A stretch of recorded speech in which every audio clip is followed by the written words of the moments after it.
those of you who are hoping or expecting that a Labour government will get rid of all these restrictions and all the additional restrictions that may be coming down the line, let's just reflect back. I mean, I'm old enough to remember.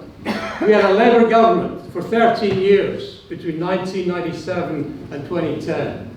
That Labour government, to my knowledge, to my memory, did not remove a single piece of anti-union, Tory, anti-strike legislation that had been introduced since 1979. Can we be confident that a Labour government under Keir Starmer will be prepared to do what a Labour government under Tony Blair was not prepared to do? And it is true to say that we've got a Labour Party green paper, Labour Party policy, which is very progressive. But that policy is very light on the right to strike. That policy is also party policy. It's not yet government policy. And there's a big gap between getting party policy into a government manifesto. So that is a big hurdle that we have yet to cross. There are commitments to repeal the 2016 Act, but will a Starmer government repeal any subsequent legislation which this Tory government will introduce? And I think the challenge for you, when Sir Keir Starmer appears before you on Thursday, you have got to hold his feet to the fire and insist that any future legislation from the Tory government will be repealed. Not a single thing of value happens in this country without the working class. It's true now, it was true then, and that story, I think, is a great symbol of it. So I think we should, celebrate that we're kind of living a renaissance of that right now. It does feel like history is repeating itself, and Ben tells us to expect that, tells us to be ready for that. We have the Tories seeking to legislate to allow scab Labour to break strikes, despite valiant efforts, not least from people on this table, to oppose the police and crime bill that obviously was seeking to criminalise protest, criminalise dissent, criminalise criticism.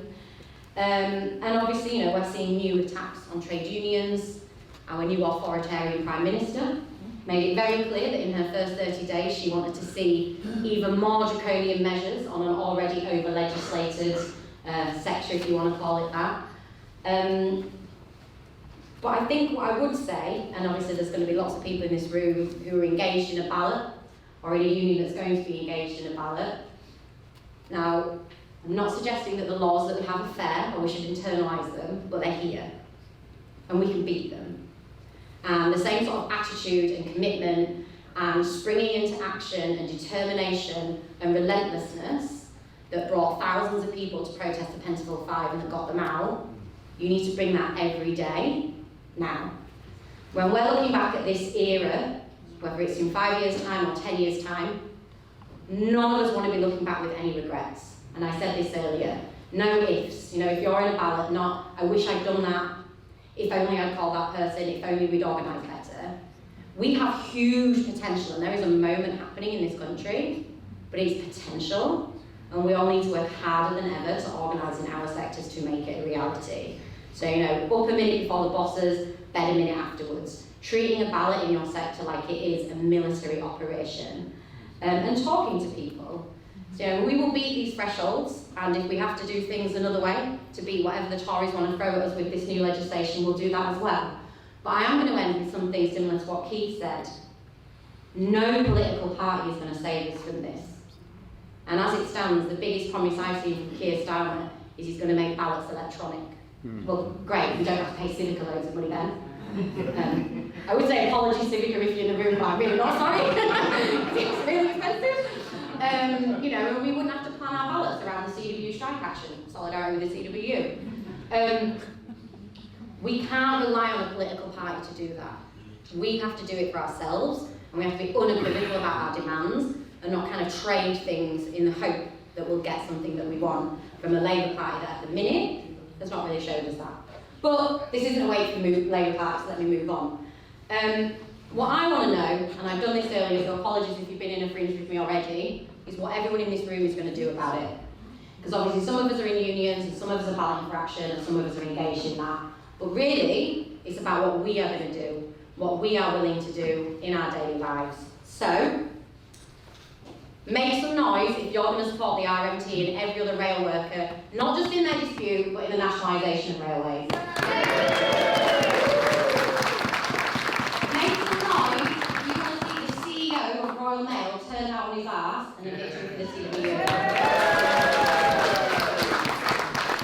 Make some noise if you want free education and you're going to back the UC.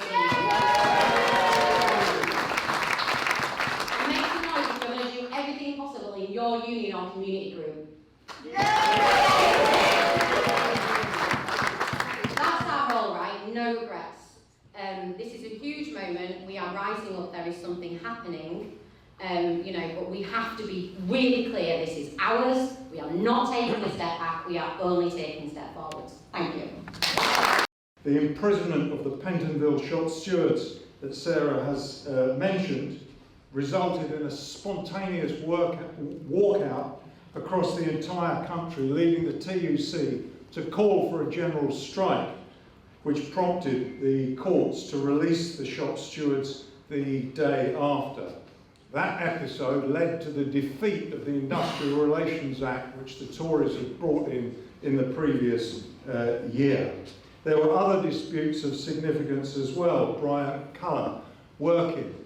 But, as we all know this year in particular, in September of 1972, the government had their revenge because they prosecuted a number of construction workers who had picketed in Shrewsbury peacefully, and the consequence of that was that there were a number of prison sentences passed out, some suspended but some actually enacted. And it's taken 50 years to this year for those people to be, for those convictions to be overturned. And I think I saw Eileen Turnbull at the back of the room. I'd like to pay my respects to her.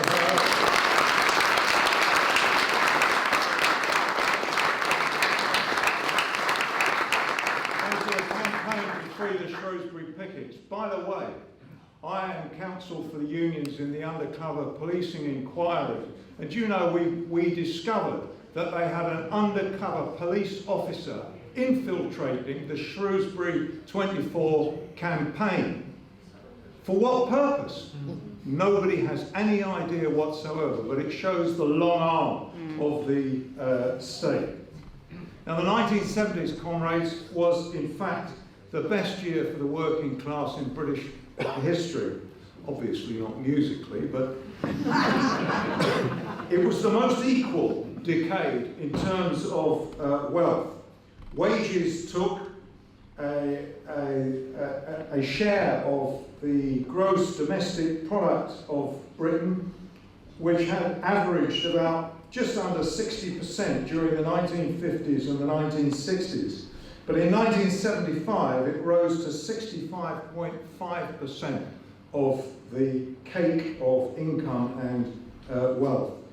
Since that high point, it has fallen, and now it is well below 50%, which means that the rest of the cake goes in unearned income and in profits. The reason that workers had a bigger slice of the cake in the 1970s is quite simple. It's because of the extent to which wages were negotiated by trade unions, collective power exercised on the part of workers. Just going into a little bit of history. Since the Second World War, about 50% of the UK workforce was covered by a collective agreement negotiated by a union. By 1950, that coverage had increased to about 70%, and that figure remains relatively stable until the 1960s, when it started to rise.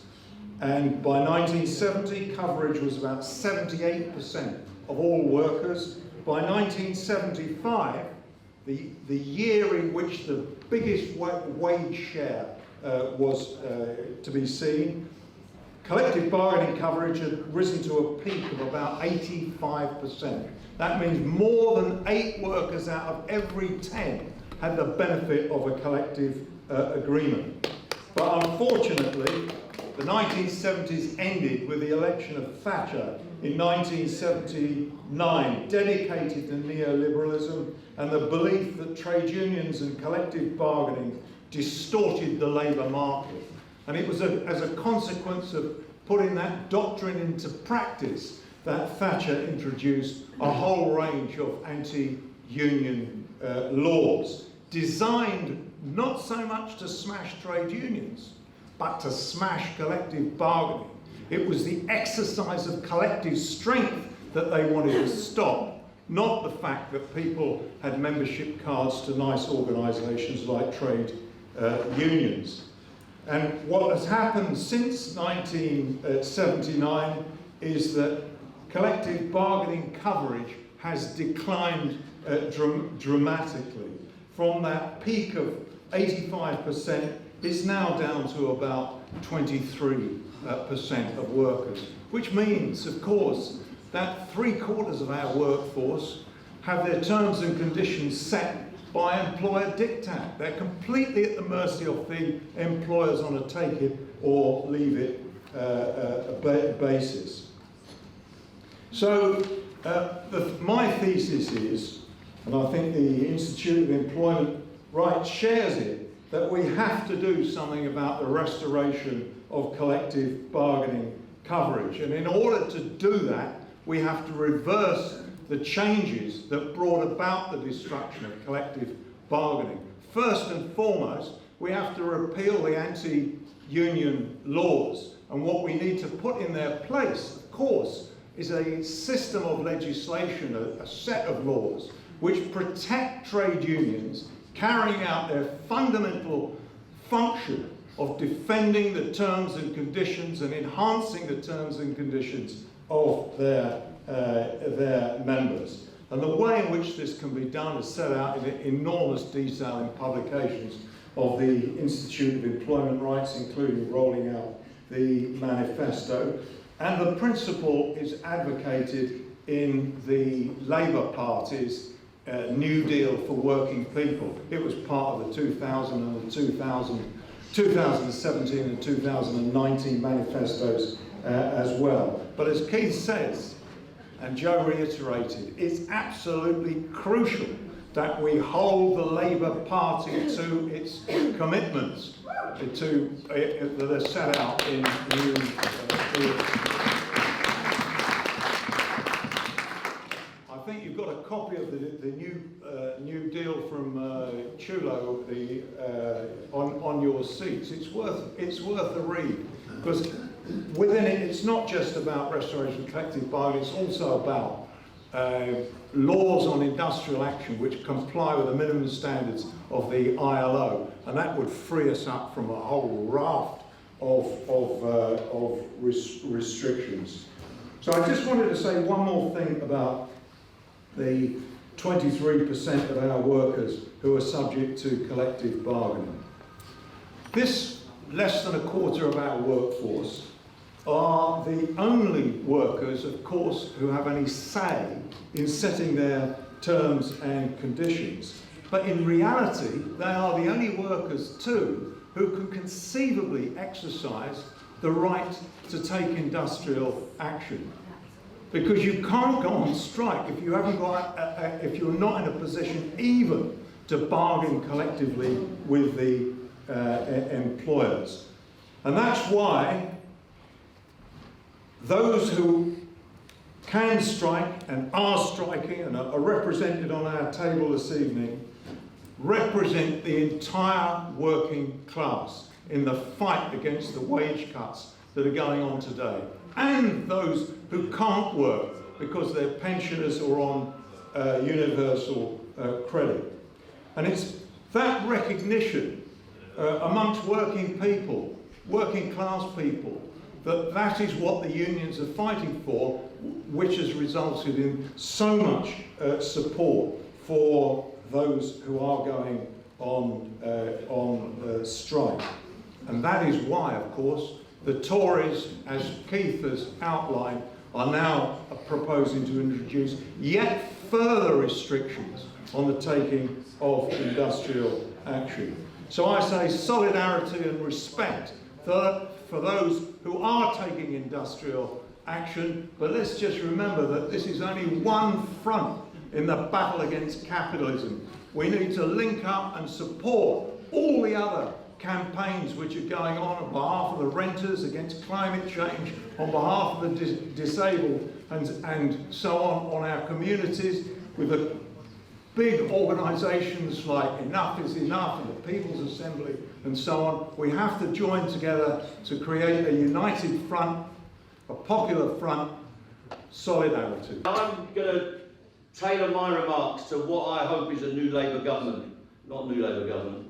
A new government that is Labour. Because I said it on the rostrum today, they didn't lift a finger. In fact, they made it harder, that Labour government under Blair and Brown, to get recognition in this country through the statutory process. You'd have to be some kind of contortionist to get there. And that's the only thing they brought in: more bureaucracy, more rules, rather than letting us get at the employers in the free way that at least the Callaghan and Wilson governments allowed us to do. And what we've got to call for is the complete repeal of all of the anti-trade union laws, every single one of them. And I'm saying to the TUC and any other trade union leader in this country, we cannot compromise on this next stage. Whether it's the Tories bringing in a new set of laws that we know are going to do us in, or whether it's with a Labour Party that's seeking to bring in a new set of laws that are apparent in our favour. We want all of them repealed, and we want a Bill of Rights for workers that gives us a new deal, that gives us the right to injunct these companies such as TUC. And I'm going to tell you, it's not just what they call employment laws. We've been suffering under injunctions and criminal law for long enough. One of my P&O members, our branch secretary in Belfast, was in court last week, charged with obstructing a police officer. What was he doing? He was trying to picket out alarm docks in pursuit of the P&O dispute. And he's on a criminal charge right now in Belfast Crown Court. They will use anything against the working class. They've been doing it. My union and its forebears was subject to the Osborne judgment, Taff Vale judgments. We were subject to the full power of the state in the strikes after the First World War, in 1926, in the 70s, in the 80s. They used every law that they could use.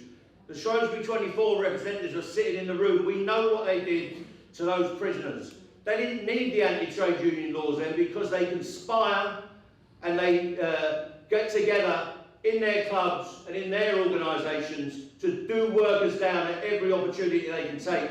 So we need a new deal for workers that's not just about repealing the anti-trade union laws. We need a set of laws right across the legislative spectrum that is in favour of working people. And that new deal for workers has got to go right across, everywhere. Black workers, white workers, women workers, they all need laws that are in our favour. Because the courts are never neutral. Yeah. Bob Crow was up in front of the court every other week at this time. No doubt they'll get me up in front of the courts whenever they can. We'll never get a deal off these judges when it's open to interpretation. So let's put them under manners. And what we need in this country now is trade unionists. We're here as trade unionists, not as people that are just kowtowing to politicians. We need an independent trade union movement, whether you're affiliated to a party or sympathetic to a party, that puts these people, as my mother would have said, under manners all the time. Yeah. Every politician has got to show that they're in favour of working people, no matter who they represent. And if they want to represent us, if they want our votes, they've got to do a job for us when they get into Parliament. So my message is to every trade unionist: don't worry about what they're going to do. Build our organisation, build our movement. Don't be afraid to take the action that's necessary. Give the workers confidence. Give the workers the ability to campaign, and they will come to the struggle. It's by our own strong arm, not any peer, not any prince, not any KC or professor who's going to deliver what we need. The working class will deliver our own emancipation. Let's build our organisation and build for that day. Thanks very much. Trade unions, as someone once said, are schools for socialism, and we've got to proudly get back to that. Many unions now are recognising The second theme that's indispensable in this coming period, and that is better ways of organising with those who organise outside the workplace, in community organisations. We've got a fantastic socialist history of community work and community development in this country, and thousands of organisations that share our values, have similar democratic structures, and do the business for workers outside the workplace. And they're very significant. Don't underestimate them. If there are about 5,000 full-time trade union officials, there are about 835,000 people working for the community sector. About 14 million people, over double the size of the trade union movement, regularly volunteer in community organisations. And 15% of those are in movements which you would call social action, about fighting for reforms and changes which we would identify with. So at the GFTU we've done a lot on that theme, and we say there needs to be some permanent structures, more alliances and coalitions on a permanent basis between trade unions and community organisations, and we've already opened our door to that. Earlier on when I did a Fringe with Mick and with Joe, I recalled what my mother said to me when I started work at 16 and how she'd lied to me 4 times by saying as a civil servant I'd earn a lot of money and have a great pension and I'd have a job for life and all the rest of it. But my father also said something to me which also really sticks with me, because he said to me, when you're my age, and he worked in a factory, he said, with technological developments, I can tell you now, you'll have a 4-day week, you will have 8 weeks of holiday, you will have not just a 4-day week, but you will have shorter working time, we'll have more leisure time, because workers will benefit in all of the progress that society is making. Well, how wrong was he? Because I think we have to sort of say to ourselves, in many ways, things are a million times worse now than when I started work in 1980. We're actually sitting here now where we are seeing people privatised, we're seeing profits introduced in core elements of the state that you never thought imaginable. Prisons run for private profit, our justice system run for private profit, privatisation creeping in to every aspect of our society. And when we get privatisation, we get 0 hours contracts. We get workers with wristbands having to run 30k in a day and pick 20,000 items of a thing, otherwise they get disciplined and they get sacked. We've seen our pensions eroded. Defined benefit pensions now a thing of the past for many people. We've seen our pension age.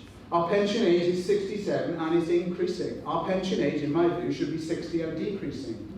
How many of us know, and I can tell you, I know personally 7 people who I have known and been close to and worked with, who worked so long, they died before they had the chance to enjoy their retirement. My grandfather worked till 76 because he couldn't afford to retire. He died within 6 months of retiring. So we make the wealth, we make everything that matters in this society, and yet we now have 0 hours contracts, no sick pay, pensions being eroded, told we've got to work longer, we've got to work harder. We have civil servants, people in civil service workplaces, working for, they're not civil servants, they should be, they're private contractors. They went to work in COVID because they could not afford to go sick because of the inhumane levels of statutory sick pay, and some of them died. And these are our cleaners and our security guards, often black workers, treated appallingly. We have workers in Downing Street who were security guards and cleaners, who watched every day Boris Johnson lie through his teeth, yet they were the people who went in. They cleaned up the vomit off the carpets, they cleaned the red wine stains off the walls, and they cleared up the industrial scale bottles of wine and beer while they saw Boris Johnson say there were no parties. This is 2022. These are people going to work who are using food banks. There are people going to work who are claiming in-work benefits. There are people working 3 jobs. There are people in my own union who have given us testimonies for our strike ballots who tell us they sit at home with a candle on. They tell us they don't feed their kids as often as they want. They are skipping meals. And yet, with all humility and how humble that is, these are members in the DWP who then tell us, but they know the people they see are even worse off than themselves. Well, Jesus Christ, we should be angry that we're having to tell these stories about poverty.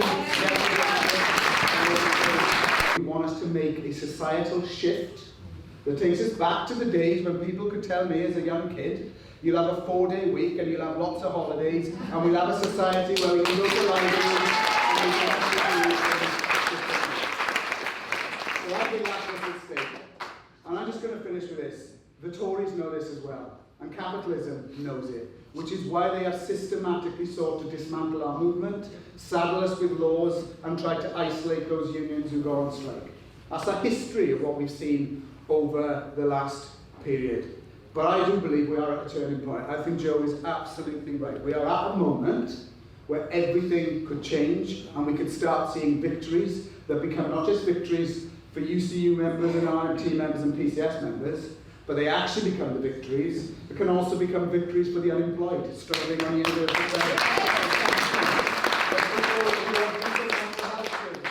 for people who don't want their loved ones to be sitting in ambulances when health workers want to be treating them, where we don't have teachers working 60 hours a week on appallingly low wages who are getting stressed out. That's the type of changes that we need. That's the changes they do not want to see.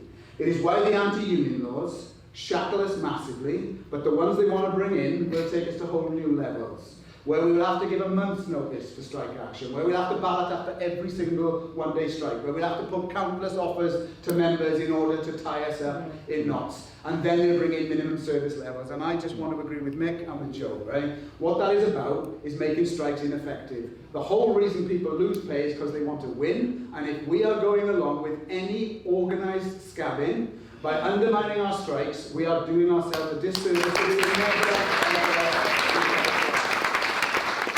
The world we want is a world where we get a chance to spend with our kids, we can retire in dignity, we can go to parks and to libraries and have leisure time. We are not worried about our benefits not going far enough. We're not worried about our shitty occupational pension, meaning we're going to have to still be working when we're 70.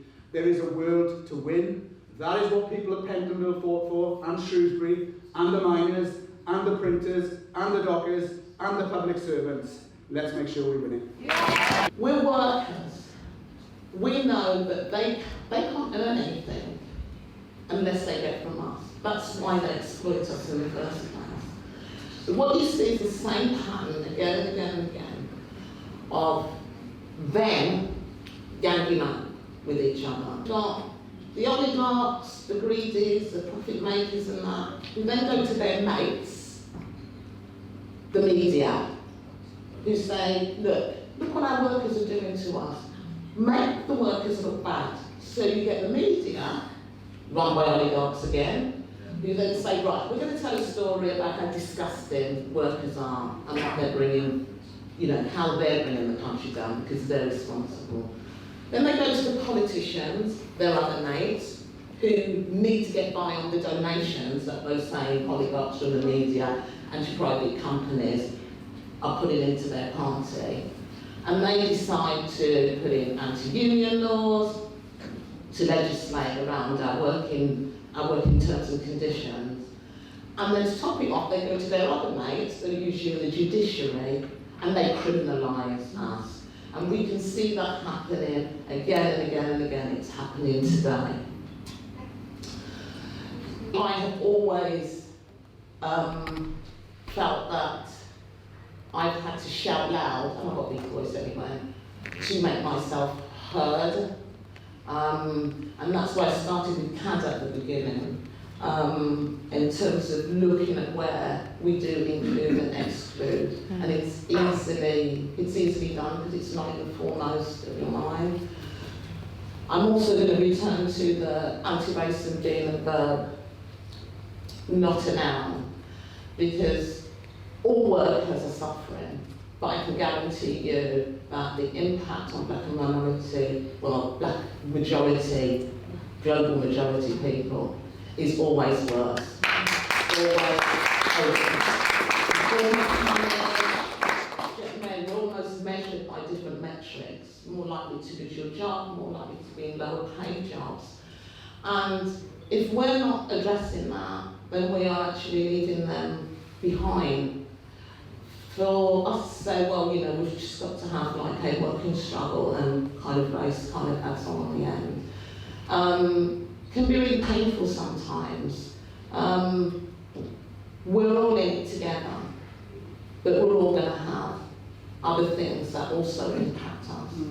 And if we don't include that, then people will feel excluded because you're almost telling them, well, actually race doesn't matter. These other things matter. We can't move forward unless you give something up. And giving up is not what we need to do. So I think I'm going to leave you with the message of being inclusive, never giving up. There's no point giving up now. We've come too far now to give up. Let's get over that edge. Let's form a new potential. They haven't changed, and we know what they do. Yeah. So let's start fighting that by us being organised and us being unified. And let's fight to win. Yeah.